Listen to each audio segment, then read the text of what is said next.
Right, and now we're going to get into my Stranger Things fan theory. I'm going to try and convince Paul that my theory is right. Now, I'm going to just warn you really quick. This is going to be very Stranger Things spoiler heavy. I'm going to go into details about stuff that happens even in the final episode. So if you haven't watched Stranger Things all the way through, please do not listen to this.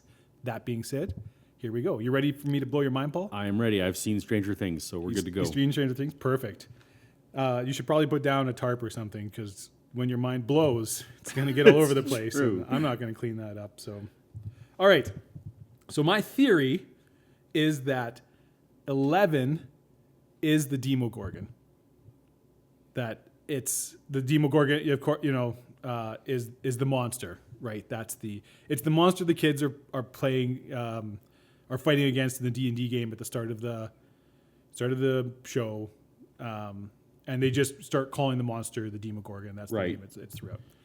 Right. So, just to recap before you get into your evidence here. So the theory is 11 and the monster we call the Demogorgon are one and the same. So she exists in the upside down and in the regular and the right side up, I guess. One and the same. Okay. Lay it on me. How does this work? Right. Now, there's a couple points here. It starts off, this whole thing kicked off when I was watching the show the first time. I actually thought this was the case, just because I thought that would be a really cool story, and that's the way I would have done it. So, Well, that's hardly convincing. that's it's more convincing than you might think. I have a very astute judgment, but I got some facts to back this up. I got actual evidence. Okay. All right. So we're gonna just gonna go through. One, the Demogorgon, which is an actual monster from Dungeons and Dragons. It's a famous one. It's an actual Actual fact. fictional monster. Actual I fictional. understand. So in Dungeons and Dragons lore, Yes. which, not saying I'm a huge nerd, but I know this. The Demogorgon is a monster. It has two heads, and the heads are constantly fighting for control of the body and even trying to kill each other.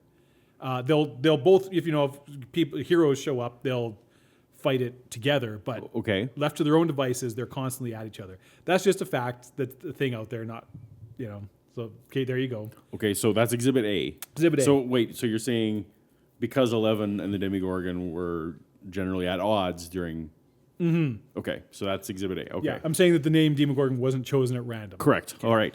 The X-Men comic that is referenced several times throughout the episode. Right. X-Men 134, I think that is correct. That he wanted to, in a bike race, Yeah. I think he was going to win the comic, and then he... Yes, in the hospital. Sure, it makes sense, yes. That, if you're an X-Men fan, is the comic where Jean Grey basically gives in to the Dark Phoenix power that's in her. And it's the comic starts kicks off the story with Jean Grey and the Phoenix fighting for control of her body, and it's a big thing in X-Men for a long time if you're a comic reader. So another example of a story with two minds kind of cohabiting one body at odds with each other. Okay. All right. Getting into more specific stuff. Okay, Exhibit C. Exhibit C, when 11 is in Mike's bedroom for the first time and sees a picture of Will, who's disappeared. With the trophy, yes, I Yeah. remember the scene. She picks him out, and he's like, "Oh, you know Will." And how does she know Will? She's never met Will. She didn't recognize Mike when she first met him or anybody else, but she picks Will's face out as something she clearly recognizes. She has not seen him, but the monster has. Okay, so I always assumed that meant that, between that she was in the upside down when Mike was taken. So you're saying she was already in the right side up, and it was her alter ego who saw Mike. That's your claim. Yeah. Okay. Because I get the feeling that she was escaping while Mike was taken, because it was all that same rainy night. Yes, it was okay. This was just I read it differently. All right, different subtext. Okay, could be. So exhibit, what are we up to? D? D, sure. D for Demogorgon. The Demogorgon is drawn to blood. We see it a bunch of times. Yes, right? and they use it absolutely Right. for bait and for everything. Yeah. The deer, barb. It's like you get a couple drops of blood on the ground. Boom, this monster's after you. Sure. 11 has numerous nosebleeds throughout as a result of using her powers. She's basically bleeding like every 15 minutes. The Demogorgon Yes. never once goes after her. Never appears, is never around. So, Lights never flicker around her. so you're not saying that the blood is, this isn't excess blood. This is just evidence that she's of a different makeup than all the other humans. Or that she is. How's it going to hunt itself? Okay. So blood is some kind of symbol on both sides. Okay. Yeah. All right. Well, not even that. It's not symbolic. symbolic. Yeah, that it just, the Demogorgon literally is not going to go after her because it is her. Okay. When there's 2 times 11 really focuses hard to find Will, Yes. right? When she's in the school, the ham radio club, and then both times when she focuses super hard to find Will, the monster finds him. One, she finds him when he's hiding in the house. Okay. He's been hiding in the house for several episodes, okay. Right. And all of a sudden the monster's after him.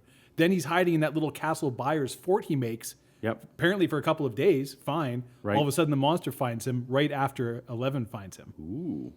This one is less symbolic and I think more straight. So when Mike jumps off the cliff at the quarry and Elle saves him, Right. brings him up and they have their tearful reunion, everybody goes, and she's talking about how she apologizes. She says, "I'm sorry, I opened the gate. I'm the monster." Now, we've seen nothing to this point that would lead us to believe that 11 would ever talk in metaphors or figuratively. I don't think she would understand them. She's not, been raised on movies and stories. She's had a very harsh, very stark upbringing. I think she's being completely literal here. She is apologizing because she is the monster and she knows it. Okay. Well, so far this is the weakest link because I think she had just at that point we had just seen in a flashback she'd like killed a kitten, I think, and a couple of guards through like they're presumably dead. So she had. I took that to mean I am a monster because I killed people. and I'll give you that one. That could be that All right. she just feels bad about herself because I'm not 100% sure that she is aware that she is the. Oh, that's a whole new wrinkle. You don't. This is all unbeknownst to her. Yeah, it's certainly possible.